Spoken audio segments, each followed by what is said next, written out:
My name is Lucy Marshall-Kiparissis. I'm an undergraduate student at Concordia. I do community and public affairs and political science.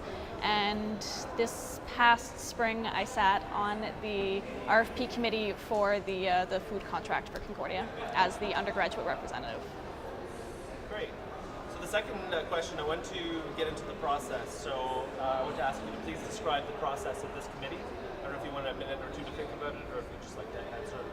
Well, I was, me and at least the other student representative, Hugo, who's a grad student, we were only really flown in for a small part of the committee process. We were only there to do the evaluation of the bids as per the RFP and to do the in-person bids with the competitors for the contract as well. So we weren't part of the formulation of the RFP, we weren't part of any of the preliminaries, and we weren't part of going into the financial bids either. We were really only there for 2 days. First day, we sat down in a fancy conference room in JMSB. We looked over the binder bids from each of the competitors in detail. We scored those bids based on criteria as outlined in the RFP. We had to make sure our scores were within a certain level from each other to, I guess, abide by the process. On the second day, we had presentations from the competitors. They gave their pitch, they had their fancy PowerPoint, they had food samples, and then we evaluated those as well. And then at the end of that second day, I had nothing else to do with the process. I found out about the results a few months later through Facebook. Okay, so could you please describe how decisions were made, specifically about your input as a student and how well your decisions were actually taken into consideration? Well, the decisions for our part of our process were done evaluating the paper bids and the presentation bids based on the criteria outlined by the RFP. And we decided on those scores after discussion. It was go around the table, everyone had equal input. As a student, I didn't feel as if I was being slighted or pandered to or talked over.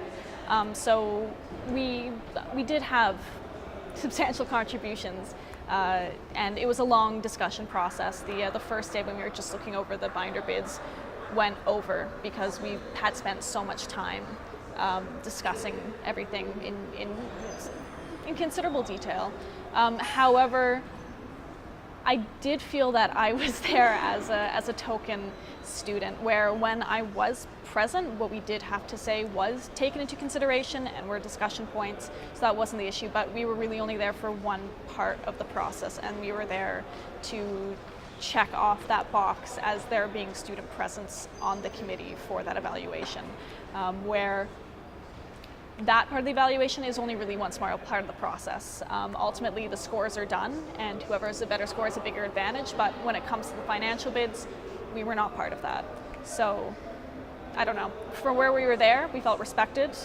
We felt as if we were giving equal contribution, but ultimately I do feel like I was a token.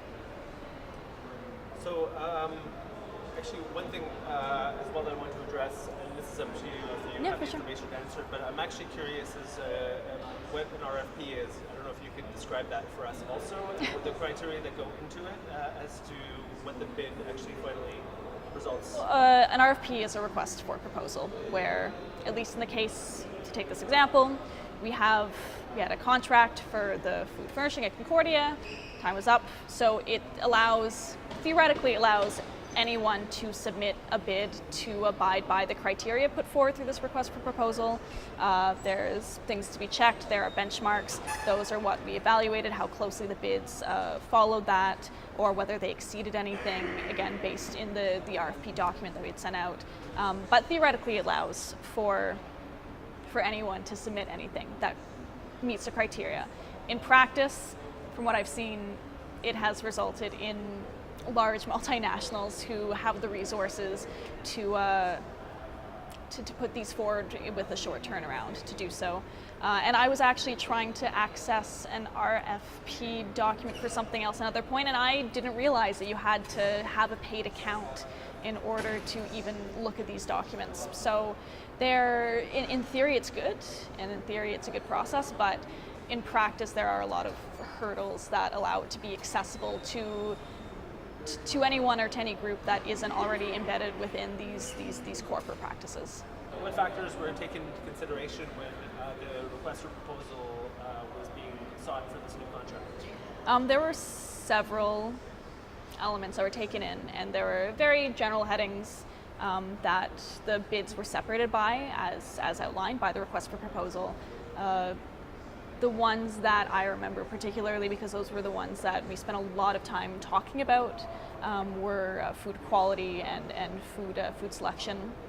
Sustainability was a big one, and use of space as well. So not only the cafeteria spaces that are being given to that the food provider on campus is allowed to have the cafeterias, but also the kiosks on both downtown and Loyola campuses. And okay, don't worry, take your time. yeah. So so that's all fine and good, but what at least I found going through the process was how general some of these were, and how, especially when we're talking about use of space, and especially when we're talking about food selection and sustainability, that these are things that take a lot of factors into consideration that aren't necessarily what the check marks or the benchmarks are as outlined by the RFP, but the way we would evaluate them would have to be if this is written on paper, and if they've met the minimum what they've said they'll do in the bid, or if they met the minimum in what they say they'll do in the presentation, then they meet that minimum, then they get the pass. So I do believe that there was a few occasions where it was especially the student reps and the rest of the committee where we came to a bit of a head with sustainability and with use of space, where the students marked the bids very low on sustainability and use of space and food selection, even though they technically did meet what was written down on paper as an acceptable pass, because either it was this idea of lip service being given to sustainability, or not being confident that any corporate entity could use these spaces that are given to them in a more fruitful way than, let's say, a student group could, or even when it came to not enough variety, looking over menus for people with specialized diets, or for vegans, or for vegetarians, or for people with intolerances, or even just having a bare minimum of food variety for those, even if a base minimum is being met in terms of there's this many number of items that are vegan, but how much variety are you having in that? Is this actually something that someone could comfortably live on for a year if they have this? So that was something I found as a weakness in the process. Was if it was on paper, we get to mark it as a pass if it was a technical pass, but in spirit, there's a lot of questions raised that aren't necessarily captured by the black and white. This was fulfilled. Great, wonderful. So the other question here is a little bit more general, but I was asking about how you feel the RFP process is for vetting these food contracts. Is this a process that maybe we need to work on? Do you think that this is something that is great as a vetting process, or is there something that we can do better?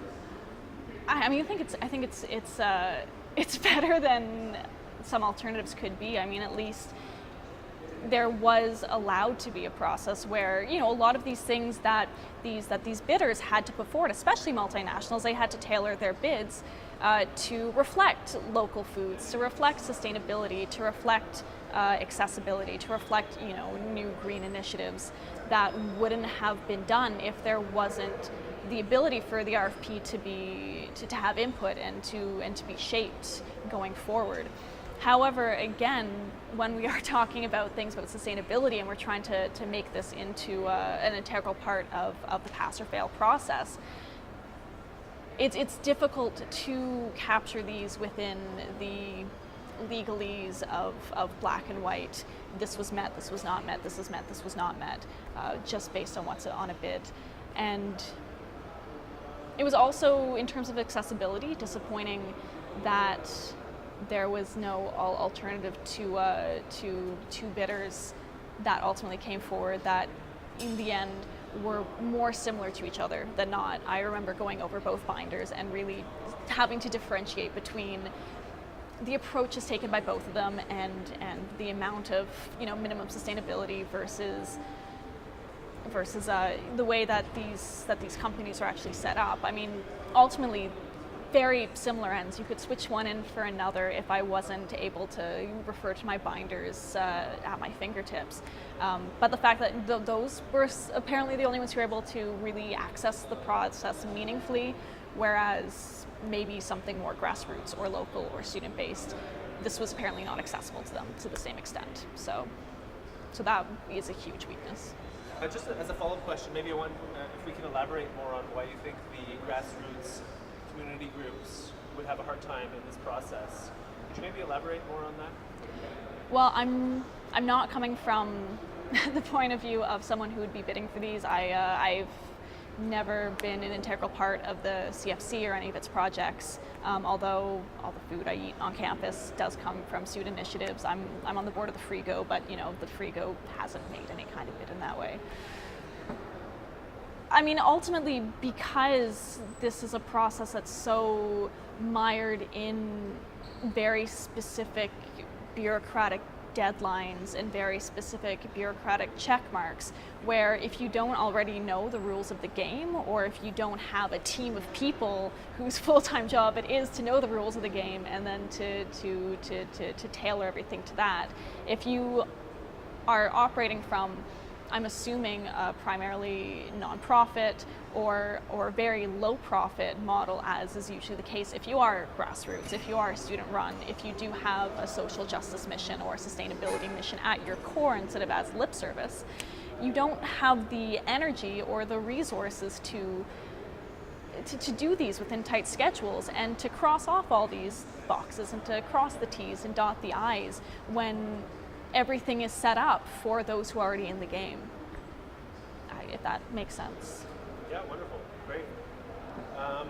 So the other thing that I want to ask is, what part of the RFP process do you think is important and maybe strong, and what things are maybe weaker within that maybe need to change? I don't know if I've addressed some of that already. You have, kind of? I'm just okay. wondering if you have an answer directly to that. If not, then that's fine. Could I? You don't have to answer that. We can always come back to it. I mean, I don't know. I have something. I don't know if it's a direct answer to that, but at least in terms of this particular RFP process, where after pressure, the RFP did have a lot that included, benchmarks for local provision of food and sustainability and environmental friendliness. It was interesting. That's something that came up for me in the process, where on one hand it was heartening to see that these bidders, who wouldn't necessarily have to do fairly good initiatives or to abide by some kind of sustainable initiatives, now had to do so in order to even be considered. But on the other hand, I don't know, I'm worried that this just allows for greenwashing within corporate practice as usual, where, yes, you have this much money being given, sorry, not this much money, or that you have this much food being sourced locally, you have this much sustainability initiatives happening, you have this much education happening, you have willingness to work with student groups that are already doing food stuff. That's great, but ultimately, is including these in the RFP allowing for a better food system at Concordia, or is it just making it so it can be more easily greenwashed by those where sustainability is not a core concern? Actually, a follow-up question on that. How much valence is the financial aspect given within the RFP contract? This speaks to the extent of my role in this process, where I don't really know. I assume it was a significant amount, but that was not a part of the process that I was even talked to about. I didn't know when it happened. I didn't know the discussions that took place on that. I mean, I can't discuss a lot of what happened within our part of the process in terms of the specifics of the bids, but both bids were ultimately scored quite similarly to each other on the at the end of our time doing the evaluation. So I'm guessing money is where it speaks, but I can't say with any certainty because I was not a part of that process at all. Was I happy with the outcome of the process? No, but I knew from the onset when we saw who had submitted the bids that I would not be happy with either bidder. I don't know. Again, I'm not part of really any formal push to have student-run options on campus, even though I do. I am a patron of a lot of those initiatives, but I was really hoping that, especially with the sustainability-infused RFP and a lot of talk on campus about bringing student initiatives forward and the growth of student initiatives and the university giving lip service to these initiatives, I mean, I was hoping that we would have some kind of viable competition within the bid. But again, we had two companies, different names, but ultimately very similar missions and fairly interchangeable outcomes. Again, I found out about the outcome through Facebook when someone else posted it, so even though I was part of this process, I was not even told that what decision had been made, when it had been made. So no, I mean, I to be fair, there was a point I considered it a few times throughout the 2 days, completely dropping out of the process, because I knew that I would not have been comfortable having either bidder as the furnisher of food on campus, especially to resident students and first-year students who don't have any option otherwise. But I stayed on because I figured I could at least put in some input for whatever it was worth. I could at least help maybe average out some of the scores when it came to stuff like use of space, when it came to stuff like sustainability. And ultimately, apparently, our input was valued in the process. Both bidders were very surprised that we had read the binders so closely, as if, I don't know, maybe they just thought we were there for the free catered food, their catered food samples. But no, I knew from the outset I wouldn't be happy, so I wasn't. So this is a more general question, but I'm wondering what would be an ideal way for the university to vet food service contracts or any contract basically in public systems? I don't know. I think there could be stuff to be improved. From what I understand, I think the fact that even if it's lip service, that students are being given a place at the formal table is good, but it has to be more. I mean, at least from our end, having student input at every point of the process where, you know, we get our binders in good time when we're told when things are happening in advance. We weren't really given an overview of how the entire process would work. We came in, we picked up our binders, we sat down, we had our 2 days of evaluations, and then we were gone. And we didn't really know what was happening after that. We had to ask, what's happening now? Do you know when this will be happening? Okay, you don't. Okay, I guess we're walking out of this. So actually having meaningful student representation at each point of the process, instead of it being there at a point and then the adults are talking when money comes into it and the doors are closed. I know that I haven't lived no residence on campus, but I do know that there are some mechanisms within the residence system for feedback on cafeteria food, for feedback on the food furnishings, but I don't know how meaningful that feedback is or how accessible that process is. But ultimately, I think if in conjunction to the RFP process, there also needs to be a lot more transparency by the university around the process itself. So beyond just maybe a letter from, like an email from the university to everyone, just like, this is happening, consultation, they actually making it public and making it consistent input into what students want and what students need, instead of having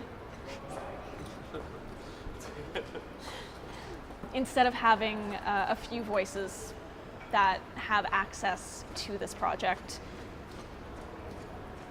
Sorry, I'm rambling a bit. I mean, I would not have been part of this process. I would not really even know about the timetable of this process if not for, one, being asked to be on the committee, and that's only because I was on the CSU council last year, and when the CSU to put someone forward, I was someone who wasn't involved with the CFC. I'm someone who had some base knowledge of food politics on campus, and I could read English and French with equal ease. But if I had not been asked to be part of that committee, if I wasn't already on council, which is student government, and already like you have more access than you're allowed than other students, I would not have known about this process at all. If it wasn't for the CFC, if it wasn't for the continual activism of student groups on campus, I wouldn't have known anything about this at all, beyond getting an email from Concordia at one point that Chartwell switched over to Airmark, and what does this mean? So there needs to be a lot more transparency in the process, and there needs to be student involvement that goes just beyond lip service. We have these students here, we have meaningful student input, because that's not meaningful enough. To follow up on that, actually, so as part of this process, you were made sign a confidentiality agreement, which actually prevents you from saying a lot of things right now. Yeah. Maybe could you talk about, first of all, what the confidentiality agreement entails, and second of all, how this, I guess, how this impacts the process, or it was supposed to be a transparent process that you're supposed to be representing students? Just gonna take a quick look at this. Well, I mean, I understand the need for a confidentiality agreement. I mean, there is sensitive stuff within these bids, particularly plans going forward. I think a lot of it was a bit more about the financials, but I can't talk about the specifics of these bids, so I can't talk about what the plans for the kiosks or cafeterias would be or will be, I guess. I can't talk about specific benchmarks, about proposed menus, about their mandates that were put forward either through presentations or through this. So the way they describe it in the non-confidentiality agreement is as confidential information. So, I mean, ultimately when I speak of the process, it doesn't affect too much, but just going through these bids, there was so much I wanted to talk to people about. I mean, I'm speaking in very, very broad terms, but just revealing so much about the way that you have, maybe one bidder that has been on campus for a while, one bidder that hasn't been on campus, but how they approach, or how they can make itself seem like they have an intimate knowledge of what Concordia student needs are, and what Concordia University's needs are. So that would have been nice to have been able to kind of take that to the student body. It's like, is this really reflecting your needs? Is this really reflecting the way that you want your food provider to be on campus? So that's one thing, but there was just other things that I found absurd in the process that I really want to talk to people about, especially in the bids. So I'm speaking very broadly about this, but both bidders individually made a reference to supporting student groups on campus, student food groups, without, I think, the knowledge or the sensitivity that student food initiatives on campus are very purposefully outside of the corporate food system. So, I mean, one bidder talked about maybe collaborating with People's Potato. Another one talked about maybe getting some greenhouse space and paying the greenhouse to grow some of their microgreens or whatever. And I actually and during both in-person interviews, I did challenge them on this. Like, do you think this is something that's feasible? Have you talked to these groups? Is this something that, or is this just something you put down on paper? You put the logo that you found on the internet of this one student group to make it look like you have an intimate knowledge of the Concordia community. And both times it was really a case like, oh, well, no, we thought it'd be a nice thing. This is something we can explore if we get the contract. So it doesn't impact too much, but it would have been interesting to maybe have a talk with Concordia students about what is being said in their interest within these corporate binders. Great. Is there anything that you want to talk about that I haven't asked you yet? Can I think about that for a minute? Sure. Take as much time as you want. Yeah, we can follow up with that. I don't know. I'll let you think about it if you want to add something. I'll throw in one question at the end, unless you want me to start with it now. Well, I mean, I can talk about, at least it's summer now and Airmark has taken over. And it's a little bit, I don't know what it says in terms of what was in the RFP and what is in practice, that there is now what looks to be maybe just temporary, maybe not, but an Aramark kiosk very close to the Hive student-run cafe, that there is bottled water being sold by Aramark, even though there is an ordinance to have no bottled water being sold on campus. So it will be interesting to see if it is business as usual, because I guess within the bureaucratic constraints, there was excitement with the committee in terms of sustainability being a major issue, and so whoever accepts this or whoever we give this bid to will have to integrate sustainability. And in both of the presentations that were given to us by both bidders, it was very very exciting. There's a lot of buzzwords. This is even with the bidder that was previously at the school.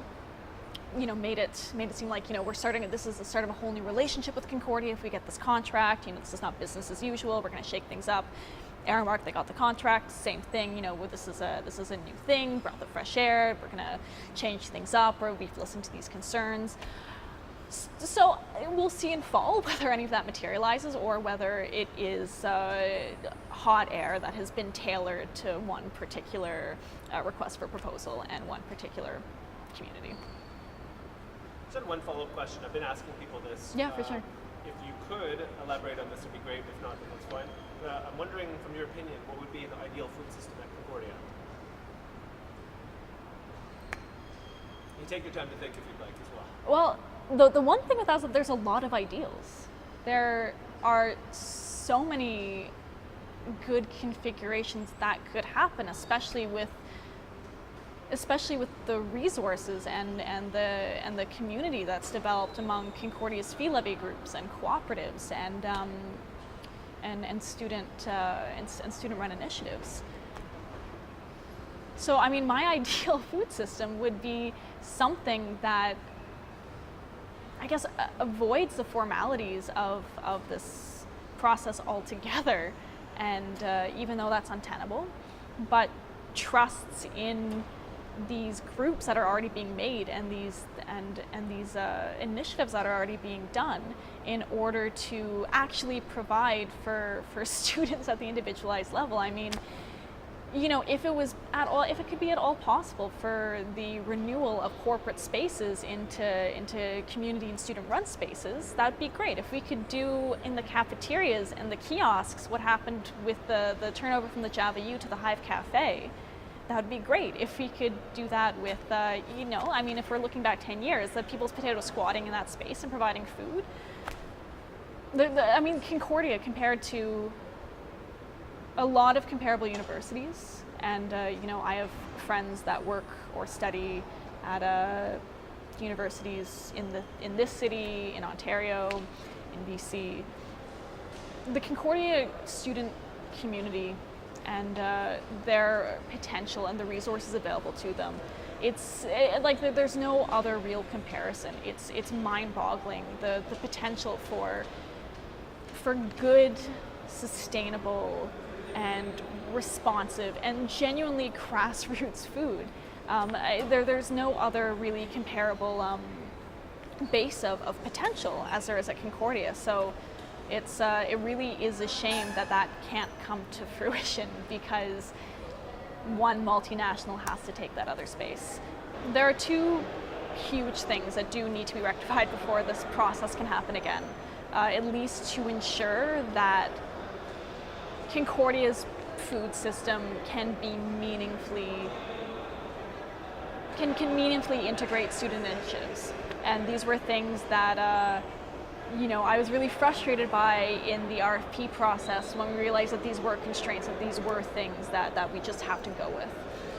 One would be the kiosk spaces that around campus that are given to whoever the food provider is. So, you have, it's where the Tim Hortons cafes were, or it's where, any of these franchises are.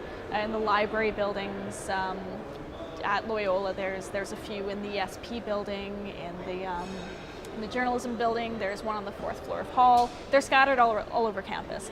But these are great little spaces that could very easily be taken over by at least a new student initiative or something from an existing. Cafe X already has 2 locations, why not a third? The Hive is doing really well, or a Frigo outlet. I mean, there are initiatives that exist that could expand, and then there's also the possibility for something new, because these spaces are so small that, but they're so crucial, so why not?